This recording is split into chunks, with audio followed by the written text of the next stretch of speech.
5%.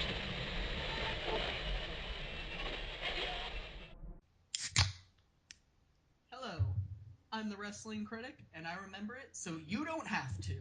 Wait, Gibby, we're just called the Common Cast. Oh, right. Sorry, I had delusions of YouTube grandeur there. But Edge of Space is right. We are the Common Cast, and today we are talking the best matches of 2015.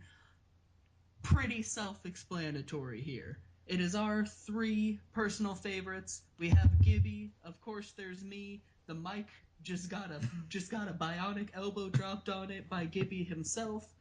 Edge of Space is here with me. Say hi to the fans, Edge. What's up? I'm here.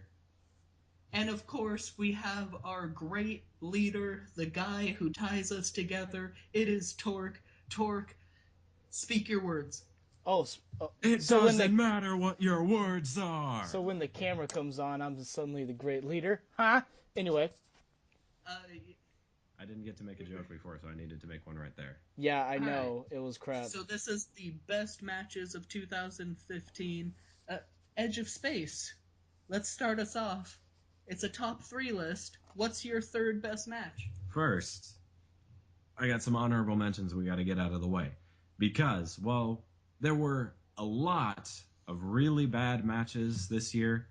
And I mean a lot. There were some noteworthy matches as well. So we're going to get to our best here in a second. Here are some honorable mentions. We have Brock Lesnar versus Roman Reigns at WrestleMania 31. The cash-in. Roman Reigns getting his ass kicked. It's everything you want in a match. I mean, let's be honest here. All right, then the blow-off to 3 matches. The third and final match, hopefully, Undertaker versus Brock Lesnar at Hell in a Cell. At Hell in a Cell! This shitty pay-per-view that's never good. And they managed to put on Match of the Year contendership right here. It was gold. And, of course, a more recent one, Raw, December 14th, right after TLC. We have Roman Reigns versus Sheamus for the WWE World Heavyweight Championship. Now, they had been playing the underdog story. I thought for sure they were going to have Reigns take the championship off of Sheamus at the Royal Rumble. No, they had him win it on Raw. And when he was holding the belt up, I'm like, no, they're going to reverse the decision. Then I see the trademark logo, and I'm like, no, Vince is going to get up, grab the mic, and say, no, you're not champion because I'm Vince McMahon, damn it. And then the screen faded to black, and the next show was on, and I'm like, oh, they actually did that on Raw. That's pretty cool. All right, that being said, now into the top 3. My number 3, an NXT match. A pivotal NXT match that was not only Match of the Year contendership, but it had 2 women in it, and that is Bayley versus Sasha Banks at NXT TakeOver Brooklyn. Some people may say NXT TakeOver Respect was better. Some people won't. I personally prefer TakeOver Brooklyn, the match that happened there. And that being said, it is the number 3 match for being not only progressive, but fantastic. So, Torque, let's play it on over to you. All right, my third favorite match of 2015 is very, I feel, underrated. It was the Cesaro versus John Cena on a U.S. Open Challenge on Raw. It was great. It showed off all the moveset that Cesaro had. It showed his talent, and it actually had me guessing a little bit if Cesaro was going to win it. Overall, I can say that I was very excited when I saw that match, and I was very pleased at when it was over. That is my number 3 best match of the year. Yeah, watching Cesaro go from a sharpshooter to a crossface looked like the Chris Benoit of old. All right. My third best wrestling match of 2015. I can't say WWE because it isn't in the WWE. Whoa. Yes. Bogus. It is Jay Lethal versus Kyle O'Reilly on ROH TV. And I'll say it, I'm pretty sure, like 99.9% sure, I've said before on this program that ROH has the best day-to-day episodic wrestling. And this is a match for the ages. Jay Lethal was ROH television champion. Kyle O'Reilly is challenging Jay Lethal for the title, It's a 30-minute time limit match. They preface this at the beginning because most matches, at least in WWE, don't have time limits anymore. But ROH has time limits because of course they do, because that's how matches are supposed to be. It's a great back and forth match with the pinnacle of the match being, or the big boon of the match being, that Jay Lethal has already tapped out to Kyle O'Reilly's submission twice before this match, and so Kyle O'Reilly is going for it over and over and over to try and get Jay Lethal to tap out. Jay Lethal isn't having it, and finally, at the end of the match, Kyle O'Reilly hooks in his finisher. I can't remember what it is for the life of me, the name of it. It's a cross-face variant, kind of. And I'm spacing on the name, which is terrible. This is a shoot performance, and there will be mistakes. Shots fired in a shoot performance. Exactly. He locks in the crossface variant. Jay Lethal stays in it for nearly a full minute, and then the bell rings, and leaving you thinking, oh, did Jay Lethal tap? Did Jay Lethal tap? No, it's the 30-minute time limit. The match ends in a draw. The crowd is chanting 5 more minutes, 5 more minutes, 5 more minutes. Jay Lethal gets up and he goes,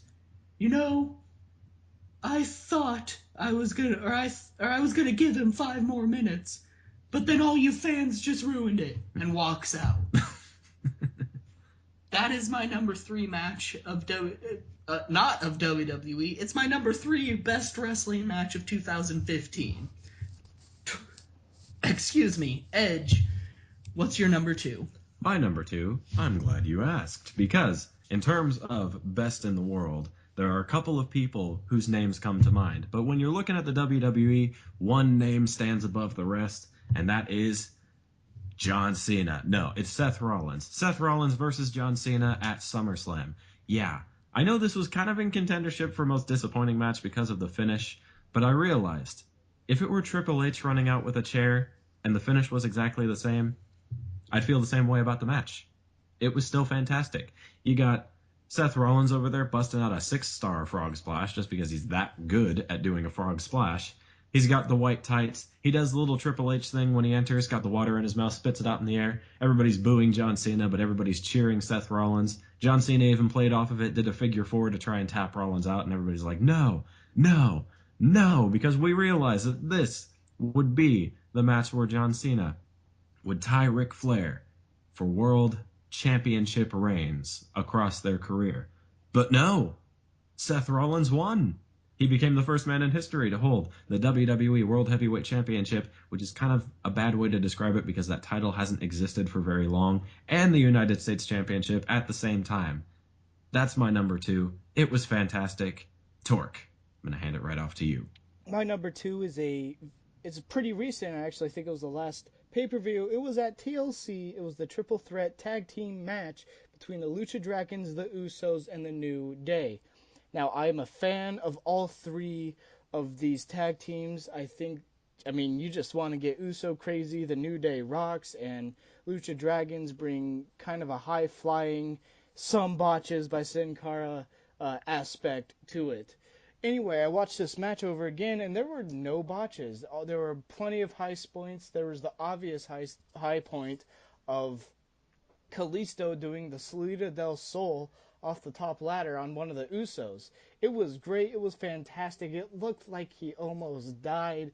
And to be honest, it was pretty funny when Xavier Woods threw his trombone at Kalisto to stop him from getting the title. Just thought that was a little pretty funny. It was a good way to end the match, and I'm glad the New Day won. I thought it was fantastic. That is my number 2 match of 2015. My number 2 match of 2015 is Edge's number 2 match of 2015. It is Seth Rollins versus John Cena at SummerSlam. Yes. The only thing I disagree with him on, that I'll say differently, is I enjoyed the ending to it. Jon Stewart. All right, and I'm a Jon Stewart fan. Like, I mean, it's hard, I think, to not be a Jon Stewart fan. Fair enough. And so, what I loved it because it was a curveball. WWE threw us a curveball, and it was a curveball that, I mean, I enjoyed it. What I didn't enjoy is then how Jon Stewart just smoke bombed out of there after a poor explanation. But besides that, it was a good match. I liked the the ending, not what happened after the ending. So overall package, it's the second best match of 2015 in my opinion. Torque, I'll try not to copy you again. Well, I never copied Torque. I meant Edge. I'll try not to copy Edge again. So Edge, what's your first? My number one pick from 2015 happened at a pay-per-view that was only available on the WWE Network. The first of its kind. For $9.99. For $9.99. And that was at Elimination Chamber. It was Kevin Owens versus John Cena. Once again, John Cena shows up on my list. Didn't plan for that. It just kind of happened. Now, this match is finisher galore for John Cena. And this is something that me and Torque were talking about. He told me, I don't like this match because it was just a bunch of finishers. And then I went back and watched it, and I'm like, it's John Cena doing a bunch of finishers. But when Owens hits the pop-up powerbomb, that's the end of it. That's the finish. There's no question that the pop-up powerbomb is where the match ends. And this match proves something that WWE needs to get through their thick skulls. John Cena losing does not hurt his credibility. It only improves the credibility of the guy he's against. Try it sometime. And they did. And Owens won. And then not to mention, they put on back-to-back-to-back Match of the Year contenders on 3 pay-per-views right in a row. We kind of were like, on the third one, it's like, we've seen this twice already. And it's still fucking awesome. That's just how good these two are. And you put them together, it's quality. That is my number one best match of 2015. Okay, back to me. I'm going to make like Gibby and copy Edge again. He said it once, I'll say it again. My number one pick of 2015 was Bayley versus Sasha Banks at NXT Brooklyn. I've always preferred the NXT Brooklyn one. Jeez, everybody's copying me. Yeah. Anyway, you just got to say it first. Anyway, I love the TakeOver Brooklyn one. I loved watching it. I can go back and watch it again. That was the real women's revolution, if you will, in my opinion. That's what really made it start. And let me just say, both of them have great asses. So, I mean, I could enjoy that the entire time. And I guess something I loved about it, I know breaking kayfabe is kind of a no-no in WWE, but at the end, they all broke kayfabe and, stood in the ring as the 4 horsemen, Bayley, Sasha, Becky, and Charlotte. I know they broke kayfabe, but I enjoyed seeing that. I enjoyed seeing that they are here to make women's wrestling worth something rather than the bullshit it's been in the past. Anyway, that is my number one pick for 2015. All right, we will bring it back. It is my favorite, not favorite, that favorite's the wrong word, my personal opinion, best match of 2015. And for how much we give him shit, we are all closet John Cena fans here, because John Cena is in yet another match. My number one match of 2015 is Seth Rollins versus John Cena versus Brock Lesnar at the Royal Rumble.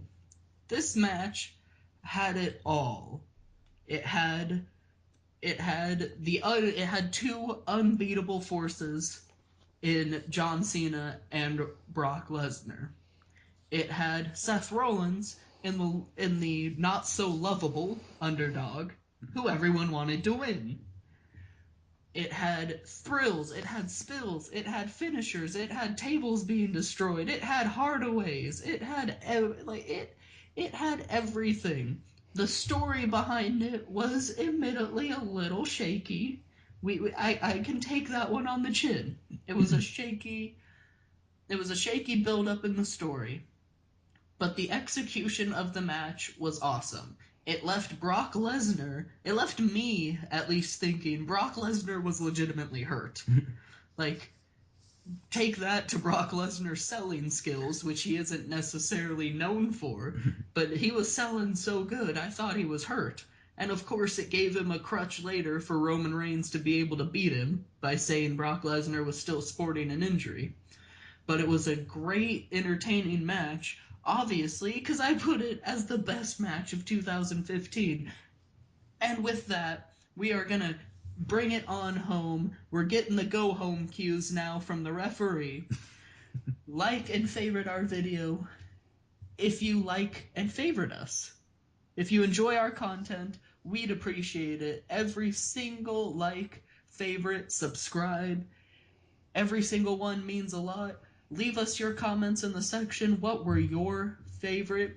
What, in your opinion, are the best matches of 2015? Torque, Edge, say goodbye to the fans. Goodbye. Goodbye. Remember to follow us on Twitter at CommonCast, just by the way. At TG CommonCast. There we go. He gets it right on the second try. We are taking it home, riding off into the sunset. Boom. Thank you.